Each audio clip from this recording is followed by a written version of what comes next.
తాకట్లో ఉన్న మీ బంగారాన్ని విడిపించి ఆ రోజు ఆన్లైన్ రేటుకి కొంటాం. Sharma gold company.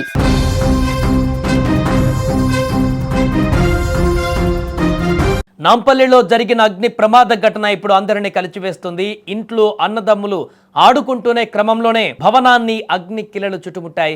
బయటకు ఎలా వెళ్లాలో తెలియక ఒకరినొకరు పట్టుకుని గదిలో చివరకు వెళ్లి కూర్చున్నారు. పొగ తీవ్రతకు ఊపిరాడక అక్కడికక్కడే కన్నుమూశారు. పిల్లల్ని రక్షించడానికి వెళ్ళినటువంటి మరో ఇద్దరు సిబ్బంది కూడా ఊపిరాడక చెరో పక్క విగత జీవులుగా పడి ఉన్నారు అదే గదిలో. అక్కడే పనిచేసే మహిళా స్వీపర్ కూడా మృత్యువు నుంచి తప్పించుకోలేకపోయింది. ఈ హృదయ విధారకర దృశ్యం నాంపల్లిలోని ఫర్నిచర్ దుకాణం సెల్లార్లో.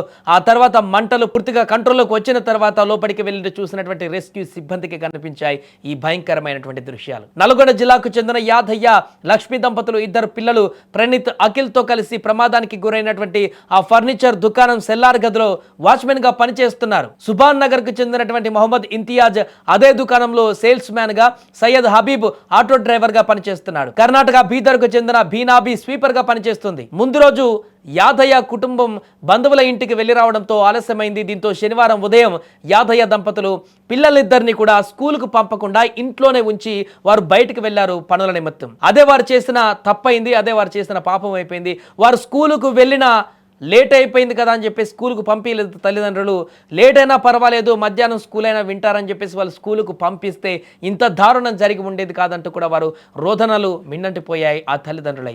స్కూలుకు వెళ్తే ఆ పిల్లలు బతికేవారు, ఇంట్లో ఉండి ఈరోజు సజీవ దహనమైపోయారంటూ కూడా వారు తీవ్రమైనటువంటి ఆవేదన వ్యక్తం చేస్తున్నారు. మధ్యాహ్నం 1 గంట సమయంలో దుకాణం వెనక నుంచి వ్యాపించినటువంటి మంటలు సెల్లార్లోకి పాకాయి.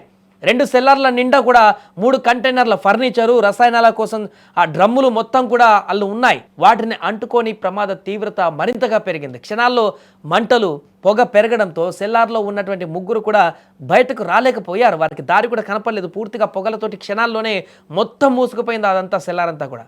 దుకాణం బయట ఉన్న ఇంతియాజ్, హబీబ్ చిన్నారుల్ని కాపాడేందుకు వీళ్ళు సెల్లార్లోకి వెళ్ళిపోయారు. ఆ పిల్లలు లోపడున్నారు, అరుపులు వినపడుతున్నాయని చెప్పేసి. పాపం వీరు కూడా లోపలికి వెళ్ళారు. కానీ లోపలికి వెళ్ళిన తర్వాత దట్టమైనటువంటి పొగ కమ్మేసి వీరు కూడా బయటికి రాకుండా అగ్నికి దాంట్లోనే బందీ అయిపోయారు ఆ పద్మవ్యూహంలో. అగ్నిమాపక సిబ్బంది శ్రమించి ఆదివారం ఉదయం సెల్లార్లోకి ప్రవేశించి మొదటి మృతదేహాన్ని గుర్తించారు.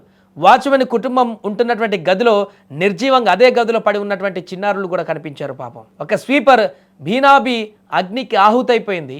ఇంతియాజ్, హబీబుల మృతదేహాలు అయితే చెరో దిక్కున పడిపోయి ఉన్నాయి. ఈ దృశ్యాలను చూసిన ప్రతి ఒక్కరు కూడా ఇప్పుడు కన్నీళ్లు పెట్టుకుంటున్నారు అక్కడ. పాపం ఆ తల్లిదండ్రుల హృదయం అయితే ఎంత తల్లడిల్లిపోతుందో కూడా వర్ణించలేనటువంటి విధంగా ఉంది. ఆ ఇద్దరు పిల్లల మృతదేహాలను చూసిన తల్లిదండ్రులు గుండెలు పగిలేలా రోధిస్తున్నారు. బడికి వెళ్ళినా బతికే వాళ్ళంటూ కన్నీరు మున్నీరుగా విలపిస్తున్నారు. ఏదేమైనా ఒకరి నిర్లక్ష్యం 5 నిండు ప్రాణాలను అక్కడ బలి తీసుకుంది. 2 పసికందులు వారికి లోకం అంటే ఇంకా ఏమీ తెలీదు, ప్రపంచాన్ని ఏమీ చూడనటువంటి పిల్లలు కూడా, స్కూల్కి వెళ్ళే పిల్లలు కూడా అందులో మృతి చెందినటువంటి ఘటన ఇప్పుడు తీవ్ర ఆవేదనకు గురి చేస్తుంది. గతంలో అనేక అగ్ని ప్రమాదాలు చోటు చేసుకున్న హైదరాబాద్లో గతంలో ఇలాంటి ప్రమాదాలు జరిగినప్పుడు కూడా చర్చించుకున్నాం. ప్రమాదాలలో సేఫ్టీ ప్రికాషన్స్ పాటించట్లేదని చెప్పుకుంటున్నాం, నిర్లక్ష్యాలు వహిస్తున్నారని చెప్పుకుంటున్నాం. మరలా ఇప్పుడు చేసినటువంటి ఒక నిర్లక్ష్యం కారణంగా ఇప్పుడు ఇంతమంది ప్రాణాలు కోల్పోవాల్సిన పరిస్థితి, కుటుంబాల రోడ్డున పడాల్సినటువంటి పరిస్థితి ఏర్పడింది. ఎంతో ఆస్తి నష్టం పోతే పోని, ప్రాణ నష్టం, పోయిన ప్రాణాలు తిరిగి రావు. 2 పిల్లలు, అమాయక పిల్లలు, స్కూల్కి వెళ్లాల్సిన పిల్లలు ఇంట్లో కూర్చుంటే ఆ కూర్చున్న చోటే పూర్తిగా దహనమైపోయినటువంటి దుస్థితికి కారణం ఎవరు? ఏదేమైనా కూడా నాంపల్లిలో జరిగినటువంటి దారుణమైనటువంటి ప్రమాద ఘటనకు సంబంధించినటువంటి పూర్తి వివరాలు ఒక్కొక్కటిగా బయటికి రావడంతో, అక్కడ మృతదేహాలు కూడా బయటికి రావడంతో అక్కడ ఉన్నటువంటి వారి యొక్క బంధువులు, తల్లిదండ్రులు తీవ్ర ఆవేదనకు గురవుతున్నారు.